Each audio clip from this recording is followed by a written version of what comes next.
Hola again there, rum lovers, and thank you so very much for joining me on yet another liquor review.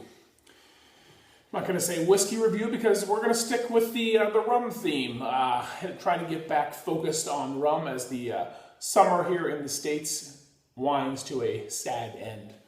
Tonight's review, Flor de Cana, 12-year Centenario Nicaraguan rum.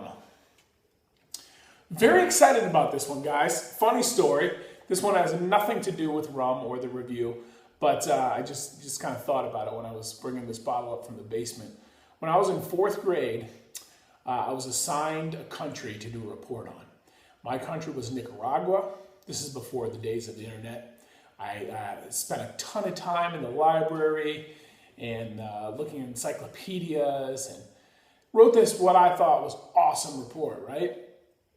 Get towards the end of the report, knock it out, turn it in, get it back, and I get like a C- or a C or something like that. Turns out what I had done was, every time I wrote the word Nicaragua in this report, I replaced the G in Nicaragua with a Q. So I got a half point deducted every time I wrote Nicaragua. A little fun fact for you. Now you know a little bit more about me than you did previously. So, all right, let's get to it. I did some research on this guy, and I found it at a liquor store in Kansas City when I was out there recently visiting a friend. And what I was thinking when I was thinking about what I was going to talk to you guys about tonight, I've noticed a pattern or a trend with me personally. I seem to really like that 10 to 12 year age spirit. And I think there's a few reasons for that, in particular rum. Young spirits are very unique. They have that hoppy, zesty, bitey persona.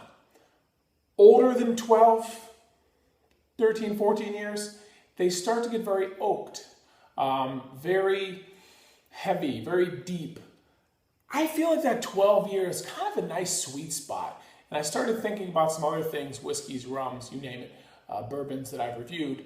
And I noticed that those 10 to 12 years tend to be my sweet spot. And I read a review on this one, didn't see any reviews, video style, but I read one from one of my favorite bloggers, and outstanding reviews. This is actually after I bought it, so it was kind of a happy accident. So I'm hoping that I share that individual's perspective. So as we always do, guys, let's talk about this bottle. Right off the bat, they actually went through a new, kind of a new packaging, new labeling process, kind of a new style. I actually really like it. I really like the font. I like the shape of the bottle. I like the coloring. It really shows off. It's almost got a really nice, deep red hue to it. And the cap is kind of cool, too. It's kind of like, you can't tell there, but it's kind of like rubber. And it's got the Flor de Cana right there on the top. So that's the packaging. I love doing that, as you guys know. These guys, this is a Nicaraguan rum, excuse me. They've been making rum since 1890. And this one is stored in American oak casks. I don't see this anywhere, but I'm assuming they are previously casks that previously stored bourbon, excuse me. Because not all, most of the Caribbean rum manufacturers buy the used bourbon, U.S. bourbon barrels, and that helps impart some unique flavors to their rum. They're out of Managua, the capital of Nicaragua, and they've been doing it for a long time. And I don't see a whole lot of them here in the Midwest, at least. I'd be curious to see if you guys run into them a lot. They, like many manufacturers, make a lot of cocktail, mixer rums, then 4-year, 7-year, 12-year, 18-year, and then they also have a 25-year. But this is kind of the starting point for the cocktail or the sipping rums. So let's, without further ado, let's jump right into this. And again, you're lucky enough to see me drink something for the first time and give you my immediate thoughts. Really nice cork. I like the cork a lot. And the topper is very cool, like I mentioned. Let's pour a little dram in the Glencairn here. Okay.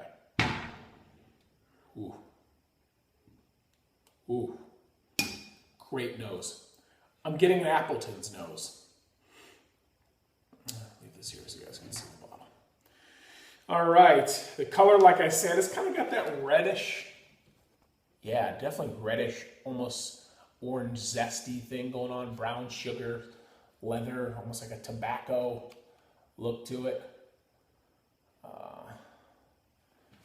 Really, I think the color is tremendous.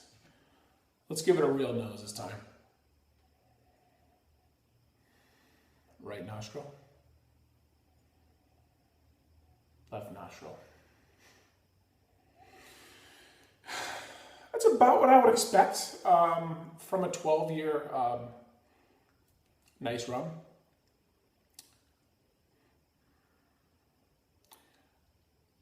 Dark nuts, orange zest, a little bit of lemon, a little bit of leather, caramel, like a dark sea salt caramel.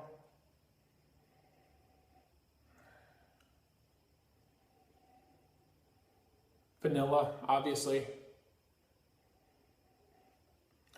But a little bit of butteriness, which I'm looking forward to. I'm hoping that comes through on the taste as well.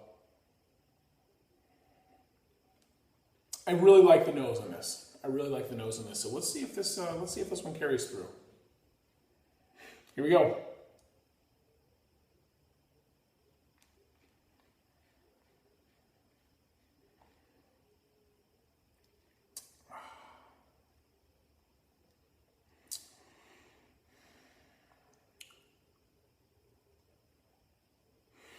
Warm. Very, very warm. A little more alcohol in the cheeks than I anticipated. It is let me double check that. It is a 40%, so it's not a high alcohol value. A little astringency, more than I personally would like to see. But it is smooth, though. It's astringent but smooth, if that makes any sense.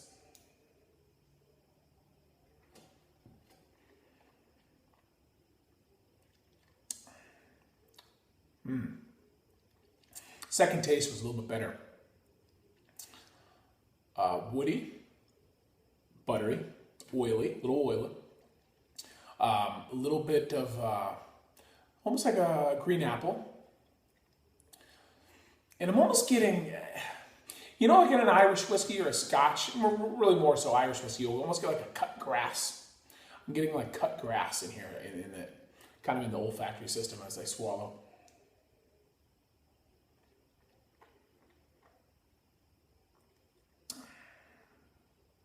Yeah, a much warmer finish than I anticipated. It's almost got the kind of like a bourbon finish. Maybe that comes from those casks. I have no idea. All in all, a very good rum. Not quite as high up there as some of the reviews that I read. That being said, I will go ahead and give Flor de Cana 12-year single estate rum a 7 out of 10. Very solid. Price point wise, I picked this bottle up for, like I said, around 40, I think I said this, around 40, 45 bucks. I think it's a nice addition to a collection. It's my first addition from Nicaragua, so that was cool for me. No, it's a very solid rum. It is a sipper. I wouldn't recommend this for a cocktail. Speaking of Nicaragua and other nations, I want to thank many of my international viewers that I've been hearing feedback from. Just got a message last night from a gentleman in France commenting on my cognac post. So thank you very much to all of you out there viewing. I love the feedback, good, bad, ugly, thanks, all that stuff. Thank you very, very much. So until next time, as always, folks, we'll see you very soon. Until then, glasses up.